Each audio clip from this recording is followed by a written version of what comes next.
تفتكروا الطاجن ده فيه ايه؟ يلا نشوف مع بعض كده الطاجن الحلو الجميل ده اللي بصوا ريحته فظيعة وشكله يجنن. الكفتة المستخبية مستخبية في الطاجن بريحة وطعم، وكمان بقى مش قادرة اقول لكم على الصوص اللي يجنن ده. عايزة اقول لكم يتاكل اكل كده وهو في الطاجن، الصراحة صوص تحفة. يلا بينا نشوف الكفتة المستخبية دي بقى والصوص اللي يجنن ده عملناه ازاي. بس ما تنسوناش في اللايك والشير والسبسكرايب. النهارده بقى جبت عندي، فتحت التلاجة لقيت عندي بتنجان ولقيت عندي فلفل الوان وتوم. قلت طيب ما انا ممكن اعمل بنص كيلو من الكفتة والخضار ده طاجن حلو زي اللي انتوا شفتوه ده. جبت بقى كده البتنجان وقسمته كده نصين بالطريقة دي، شايفين اهو.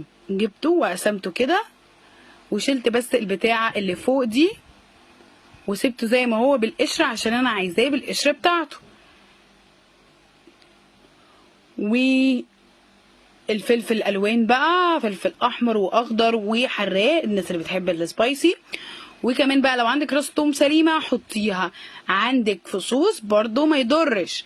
وجبت بقى كده الاير فراير ودخلت بقى فيها الخضار بتاعي ده عشان هشوح الخضار ده في الاير فراير او الفرن عشان اعمل احلى صوص للكفته المستخبيه. يلا استنى رايكم كده وتقولوا لي اعمل لكم ايه كل جديد عشان نسهل على بعض كده ونوقف في المطبخ. وفلفل الوان وكمان الثوم، حطيت عليها رشه من الزيت ورشه من البابريكا وربع معلقه كده من الملح. عايزه اقول لكم الخضار لما بيتشوح بيدي طعم وريحه للاكل فظيعه. ظبطت بقى كده الاير فراير على الخضار بالظبط، هي ما خدتش معايا دقيقتين مش 4 دقايق وطلع معايا. بصوا شايفين بقى، بصوا سهل جدا ان انا اقشر البتنجان المشوي بالطريقه دي اهو. الخضار المشوي فعلا صحي ومفيد جدا، وعلى فكره طعمه حلو جدا للناس اللي بتعمل دايت ولا غير اللي بيعملوا دايت واللي عايزين يقللوا برضو عشان الكوليسترول والزيوت كتيره. برضو تقدري تعملي الوصفه دي حلوه جدا وطعمها حلو يا جماعه. انا ذات نفسي عشقت حاجه اسمها خضار مشوي من جماله ومن حلاوته، والصراحه سهله جدا وما خدتش مني وقت كبير خالص. بدات بقى كده جبت بقى سكينه او مخرطه وبدات بقى افرم الخضار كده معايا، مش محتاجه كبه ولا اي حاجه. عشان كده ما خدتش معايا اكتر من 5 دقايق الوصفه دي، بجد تحفه. فرمت كده بقى كده على كاونتر الخضار بتاعي وجبته بقى هنا حطيته في الطاجن قعر الكفته. يبقى ده الصوص اللي انا كنت بكلمكم عليه بقى. عايزه اقول لكم الخضار ده تحت الكفته مدي طعم فظيع. جربوها وهستنى رايكم في التعليقات تقولوا لي ايه لما جربتوها، رايكم ايه. جبت هنا بقى معايا الكفته حطيت عليها بابريكا وسبع بهارات وملح وفلفل. معلش بقى ابني كان بيلعب في الستاند والبهارات، وحطيت كمان عليها بصلايه كده مفرومه ناعم ونزلت عليها بقى كده وبدات ان انا الم الكفته معايا واتبلها تتبيله صح.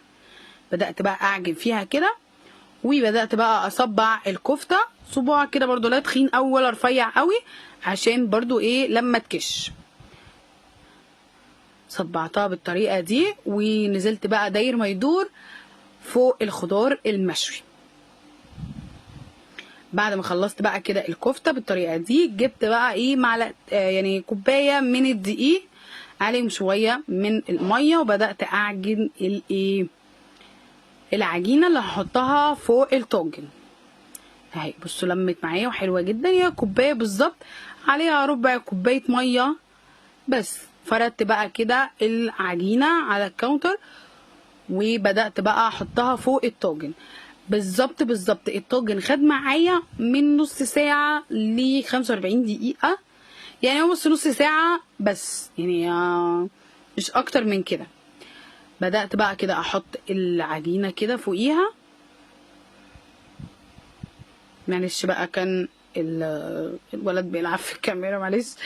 كان خلاص بقى ايه زهقوا وجعانين، فعمالين بقى يزنوا تحت رجلي جعانين جعانين، فخلصت الوصفه بسرعه.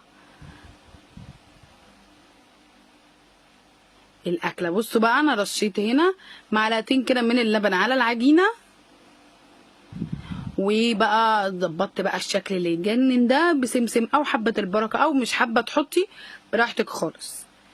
دخلت بالظبط معايا نص ساعه وطلعت مش قادره اقول لكم تحفه فظيعه. يلا استنى رايكم كده في التعليقات ولايكات كتير عشان تعلوا الفيديو. شايفين بقى كمان عملت العيش ده كمان في البيت، عايزه اقول لكم سهل جدا. العيش بقى الشامي مع الوصفه دي يا لهوي موديها في حته تسعه، مش حته تانية، لا حته تسعه خالص. وكمان الصوص بتاع الخضار المشوي يا لهوي